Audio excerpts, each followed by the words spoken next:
Monsieur le Président Emmanuel Macron, je suis l'épouse de Narek Samsonyan, prisonnier politique arménienne. C'est la seconde fois que le régime de Pachinian envoie mon mari en prison pour ses discours d'opposition et ses critiques, lesquels ne contenaient pourtant aucune insulte, et ce, bien que l'insulte grave ait été dépénalisée en République d'Arménie il y a des années sous la pression de l'Occident. Allow me now to continue in the language in which I can express myself freely. My husband is the co-author and co-host of the famous political podcast Imnemnimi, which is broadcast on YouTube and has a growing audience. Now a criminal case has been initiated against him under the article of hooliganism. This is because during an episode of the podcast, my husband addressed the public insults made by members of the government and civil contract MPs against him and his co-host Vazgen Sagatelyan. Specifically, while directing his response to the Speaker of the National Assembly, Narek Samsonyan, he used the word buttocks. According to Armenian law enforcement, the word buttocks uttered by my husband live on air in response to a filthy Facebook post containing profanity by the Speaker of National Assembly of the Republic of Armenia contained the corpus delicti of hooliganism. The fact is that days before being imprisoned, my husband and Vazgen hosted the third President of the Republic of Armenia, Sir Sargsyan, on their Imnemnimi podcast and held a frank and free 7-hour conversation with the President. By dawn, after the broadcast concluded, Nikol Pashinyan had made several agitated Facebook posts, joined by his teammates who wrote numerous insulting Facebook posts and comments using filthy vocabulary directed at the podcast host and the third president. It was precisely at that time that the Speaker of the National Assembly, in his regular Facebook post, called my husband and Vazgen sons of bitches. He received an incomparably mild response involving the use of the word buttocks during the subsequent broadcast. For this, he appealed to law enforcement to initiate a criminal case against my husband and Vazgen. The regime's law enforcement, without thinking about the law or legality, undertook the duty of fabricating a criminal case. The next day, masked officers of the National Security Service Alpha Squad entered our house, searched it in front of me and our young daughters, twisted my husband's arms using Pashinyan's favorite methods and detained him, even though he offered no resistance and was complying with all demands of the law enforcement officers. At the same hour, the same scenario was unfolding at Vazgen Sagatelyan's house, as well as at the office of the anti-fake AM media outlet. They groundlessly confiscated all equipment from the news outlet, all computers, all cameras, filming drones, microphones and recording devices, tripods, the office security camera DVR, batteries, memory cards, chargers, power banks, all necessary devices for live broadcasting and the equipment and cables ensuring broadcast sound and audio clarity. Depriving the news outlet of the equipment ensuring its operations had only one goal: to terminate the outlet's activity and to cause direct material damage.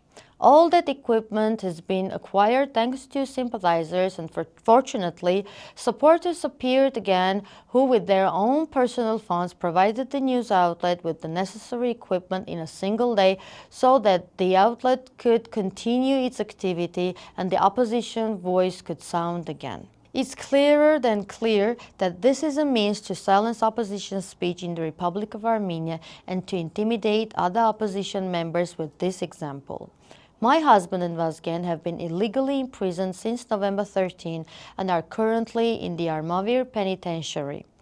Their visits are banned as if they have killed someone or handed the homeland over to the enemy for personal gain. Following the work of media operating in France, seeing what uninhibited vocabulary is used in both political and entertainment programs, and seeing that profanity used in on-air speech, even directed at you, is not perceived as hooliganism and doesn't become a reason to send people to prison, I cannot understand how you shake Pashinyan's hand while seeing clearly how he subjected his opponents to political persecution using repressive methods and wipes his feet on true justice. International organizations have already recorded once that my husband and the co-host of the Imnemnimi podcast, Vazgen Sagatelyan, were subjected to imprisonment for criticizing the government and Nicole Pashinyan in their podcast. You can find this formulation in the 2024 reports of Freedom House and Amnesty International. The Freedom House report even published the link in the footage of my husband's being brutally detained. The European Federation of Journalists also condemned the abuse of criminal legislation by the Armenian authorities to suppress freedom of the press and speech. Local organizations have also condemned this modus operandi of the authorities and demanded the immediate release of Narek Samsonyan. The International Center for the Development of Parliamentarism also prepared a report on the Mnemnimi case. The Armenian Center for Political Rights compiled a comprehensive report on the previous and current criminal prosecutions of Narek Samsonyan. The criminal prosecutions initiated by the authorities against my husband and Samsonyan are gross violations of human rights and the realization of free speech, and they are being persecuted illegally. Proving what has been said is the fact that the Court of General Jurisdiction of the first instance in the Republic of Armenia has already issued a verdict of acquittal once in a previous criminal case of identical content involving Mnemnimi. I am appealing to you and not to your country's ambassador, Olivier de Cotigny, because I am not confident that your ambassador is politically neutral. I am informing you so that you know whom you are protecting and what is happening in Armenia as a consequence of your protection. I appeal to you with the expectation that, if possible, you tell Pashinyan that this modus operandi of his has nothing to do with democracy and leads to totalitarianism.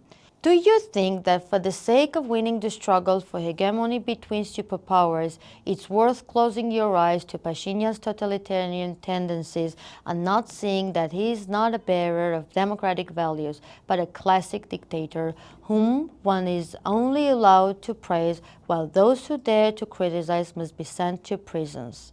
Unlike Gaddafi, Pashinyan hasn't killed demonstrators yet. Narek Samsonyan is a political prisoner in his own country who still romantically believes in true democracy and democratic values.